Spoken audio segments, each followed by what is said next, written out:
का है किसी ना किसी पॉइंट ऑफ टाइम पे, वो है एक्ने।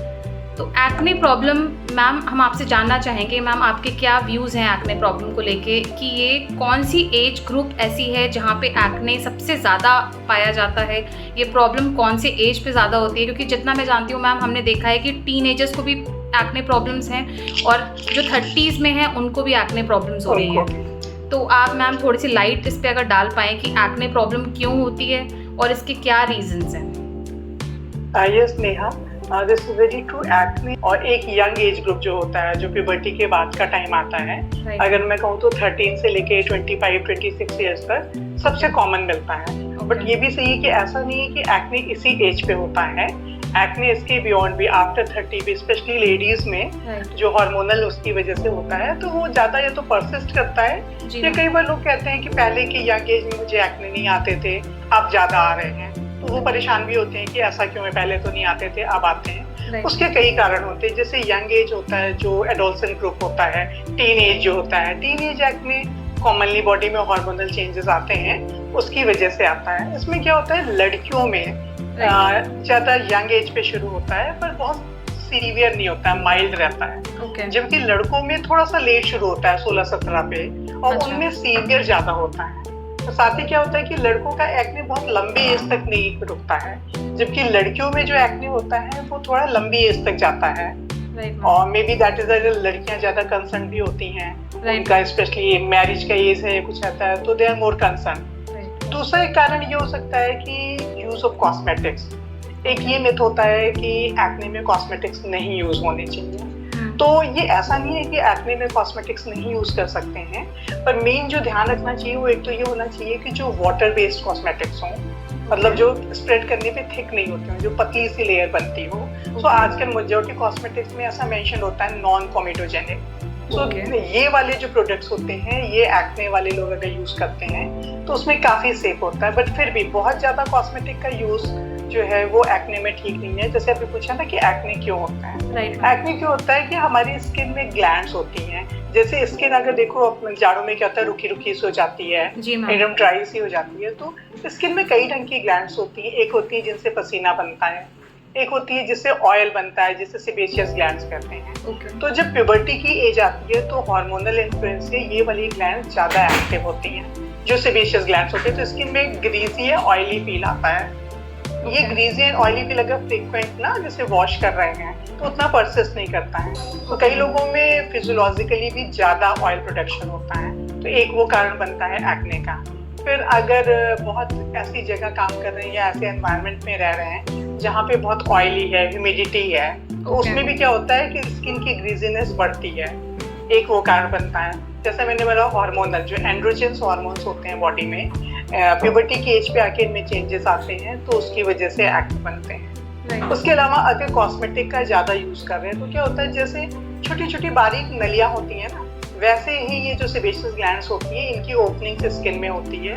और ऐसा स्किन जहाँ पे हेयर होते हैं, जैसे हमारा सर हुआ, चेहरा हुआ, इन जगह जहाँ पे बारीक रोइंग होते हैं, हमेशा रोए के साथ ही सेबेशियस ग्लैंड्स होती हैं। तो उनमें सीधी सी बात है, जिन एरिया में बालों का या रोए होते हैं वहां पर ही एक्ने भी होते हैं। कभी भी हथेली या उन पे रोए नहीं होते हैं ना, तो वहां पे एक्ने नहीं होते हैं। तो ये जो ग्लैंड्स होती है सेबेशियस ग्लैंड, इनकी ओपनिंग होती है, पतली सी नाली जैसी होती है, जो कि आके सीधे स्किन में खुलती है हेयर रूट के थ्रू। तो अगर ज्यादा कॉस्मेटिक का यूज कर रहे हैं या डर्ट लग रहा है, डस्ट लग रहा है, तो क्या होती है, ये क्लोज हो जाती है। जब ये क्लोज हो जाती हैं तो इनका जो नॉर्मल डिस्चार्ज स्किन पे नहीं आ पाता है, तो वो पिंपल्स या black heads and white heads के रूप में दिखाई पड़ता है। तो बेसिक इस ढंग से जो होते हैं एक्ने बनते हैं। अच्छा, कई लोगों का होता है कि जी हमें तो कभी एक्ने नहीं होते थे, अब होने लगे। जी मैम। तो ऐसा जरूरी नहीं, क्योंकि जीन्स का भी बहुत रोल होता है। अधिकतर देखोगे जिन लोगों को एक्ने होते हैं उनकी फैमिली में भी ब्रदर सिस्टर्स हैं या मदर हैं, उनको एक्ने होते हैं। तो एक जेनेटिक प्रीडिस्पोजिशन भी होता है। ऐसा नहीं है कि 100% लोगों को एक्ने होगा ही, पर जैसे जैसे अर्बनाइजेशन बढ़ता जा रहा है, पॉल्यूशन लेवल बढ़ता जा रहा है, यूजुअली ज्यादा से ज्यादा लोगों में एक्ने मिलता है। हमारे पहले की जनरेशन में और बाद की जनरेशन में फर्क है कि आने वाली जनरेशन में एक्ने का वो ज्यादा बढ़ रहा है। मेट्रो सिटीज में जाओगे तो मेजॉरिटी सभी यंग पीपल के चेहरे पे आपको एक्ने के वो दिखेंगे।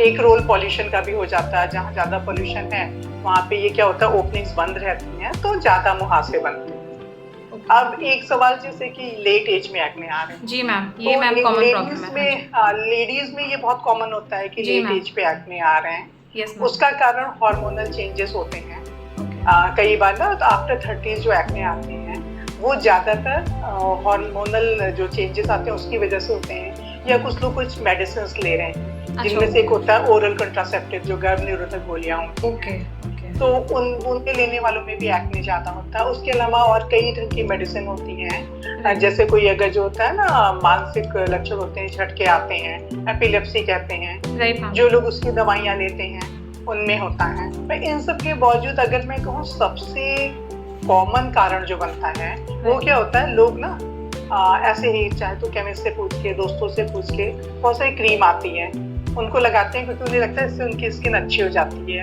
गोरी हो जाती है। तो अधिकतर उसमें ये स्टेरॉइड क्रीम होती है, और जब भी स्टेरॉइड क्रीम लगाई जाएगी तो वो मुहासे बनेंगे। तो अधिकतर या तो होता है झाई है या सांवलापन है, उसके चक्कर में वो लोग क्रीम लगाते हैं और उसके बाद वो तो नहीं जाता है, मुहासे अलग से बन जाते हैं। तो ये कुछ चीजें हैं जो आमतौर पर हर कोई कभी ना कभी इसमें फंसता जरूर है, परेशान जरूर होता है एक्ने से। जी मैम।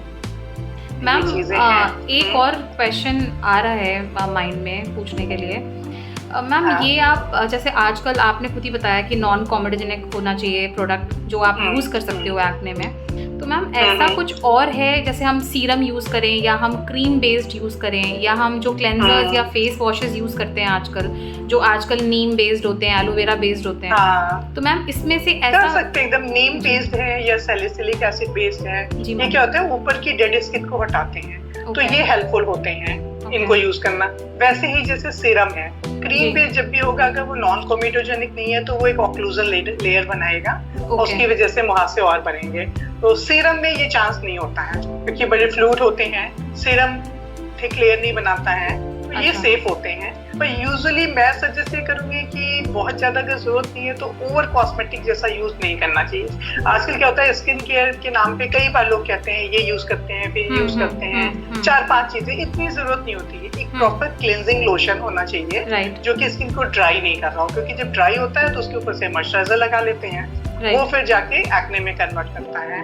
और अगर ड्राई स्किन जैसा नहीं है तो सीरम आराम से यूज कर सकते हैं, कोई दिक्कत नहीं है। पर जिनकी ड्राई स्किन है कई बार क्या होता है सीरम या जेल बेस्ड चीजें और ड्राइनेस करती हैं, तो उनको वाटर बेस्ड मॉइस्चराइजर यूज करना चाहिए। या सनस्क्रीन यूज कर रहे हैं तो वो भी बहुत थिक सनस्क्रीन नहीं होनी चाहिए, स्पेशली क्योंकि हमारे यहाँ इंडिया में क्या होता है कि साल में लगभग 9 से 10 महीने तो गर्मी का मौसम रहता है, तो उस टाइम पर भी अगर ज्यादा मॉइस्चराइजर यूज कर रहे हैं तो वो मुहासे बना देता है।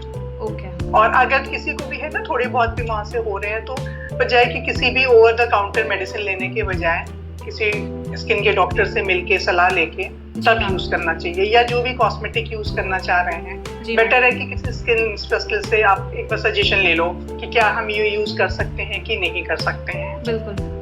बाकी ऐसा कोई नहीं है। स्पेशली मेकअप में क्या होता है फाउंडेशन, जी मैम, फाउंडेशन क्या होता है वो ना एक पतली सी लेयर बनाता है और उसके बाद वो स्किन को ब्लॉक कर देता है। तो अगर आपका ऐसा प्रोफेशन है या आपको जरूरत है आप यूज करिए फाउंडेशन, भी वाटर बेस्ड फाउंडेशन आते हैं उनको यूज करिए। और रात में सोते समय ध्यान रखिए कि स्किन को ना एक अच्छे क्लेंजर से क्लीन करके फिर हल्का मॉइस्चराइजिंग लोशन या सीरम यूज कर लें। तो इस ढंग से भी एक्ने से काफी हद तक बचा जा सकता है। मतलब आपको रात में पूरा अपनी नाइट रूटीन सेट करना है जिसमें आपको प्रॉपर्ली क्लेंस करना है अपनी स्किन को, क्लेंस करना है। यस, बिफोर बेड टाइम सोने से पहले प्रॉपर क्लेंस करके फिर जैसे कि रात भर के लिए तो स्किन ना अच्छे से ब्रीथ कर सके। राइट।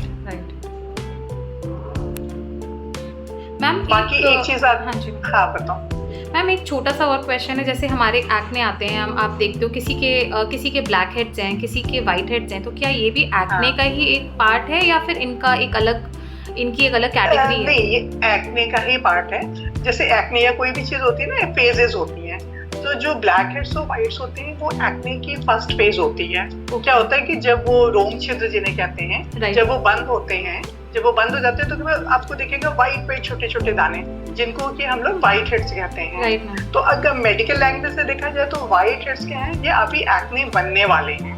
और जो ब्लैक हेड्स होते हैं वो दरअसल वो खुल चुके हैं, इस वजह से ऊपर वो डार्क हो जाते हैं। तो वो क्या है, वो ठीक होते एक्ने होते हैं।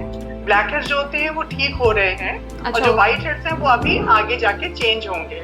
तो ऐसे में यूजुअली सैलिसिलिक एसिड क्रीम या सैलिसिलिक एसिड फेस वॉश जो होते हैं वो उसमें से ही रिस्पॉन्स आ जाता है। ओके, तो मतलब ये सैलिसिलिक बेस्ड अगर हम यूज करते हैं तो हम ब्लैक हेड्स और हाँ, व्हाइट तो हेड्स वो हेल्प करता है, एटलीस्ट स्टार्ट फेज में रोक सकते हैं। कर सकते हैं, यस यस। ओके, और बाकी आपने बताया एक हेल्दी रूटीन होगा तो, और बहुत ज्यादा हाँ, use healthy of routine cosmetics follow is also like not good, it's not good for your skin also. दूसरी एक चीज आती है, लोग बहुत पूछते हैं डाइट। यस, डाइट का क्या मेरा रोल नेक्स्ट है? क्वेश्चन एक्चुअली डाइट पे ही था कि हम Okay, लाइफस्टाइल actually. में क्या चेंजेस करें या डाइट में, क्योंकि मैम पहले के टाइम पे तो जो डाइट थी वो तो आज कोई फॉलो कर नहीं रहा है। अब इतनी ऑर्गेनाइजेशन के बाद। हाँ जी मैम, जगह को तो इट्स वेरी कंट्रोवर्शियल टॉपिक की डाइट एंड स्ट्रेस का एक्ने में कितना रोल है। राइट मैम, एक ढंग से कहा जाए तो सम पीपल फेयर कि नहीं, ऐसा कुछ नहीं होता है, बट होता है। क्या चीजें जैसे डाइट, आज अगर ये कहा जाता है कि लो ग्लाइसेमिक इंडेक्स वाले फूड लिए जाएं, जैसे जिसमें ना कार्बोहाइड्रेट और शुगर कम होगा, तो अदरवाइज भी हेल्दी बॉडी के लिए बहुत अच्छा होता है।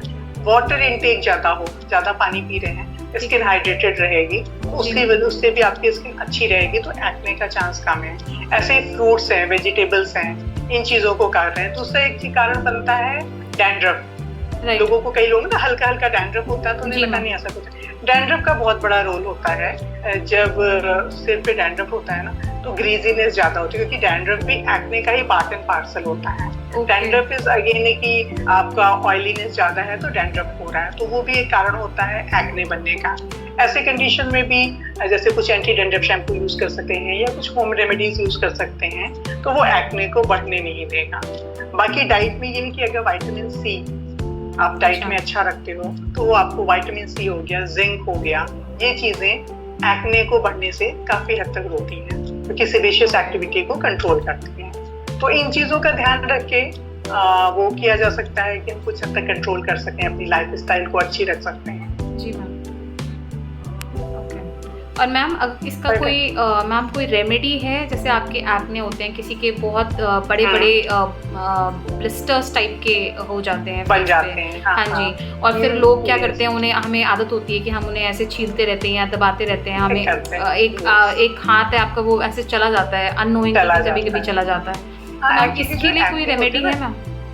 हाँ, जैसे अभी हमने बात की ना कि जो कोमेडोन्स होते हैं, ब्लैक हेड्स या ओपेन हेड्स होते हैं, वो प्राइमरी रीजन है। सबसे जो कहा जाए तो हल्के फॉर्म वाले एक्ने हैं, पर कई लोगों में under the influence of the hormone, specially लड़कों में ज्यादा दिखता है, वो बड़े बड़े ना गांठें जैसी बन जाती हैं, पस आने लगता है।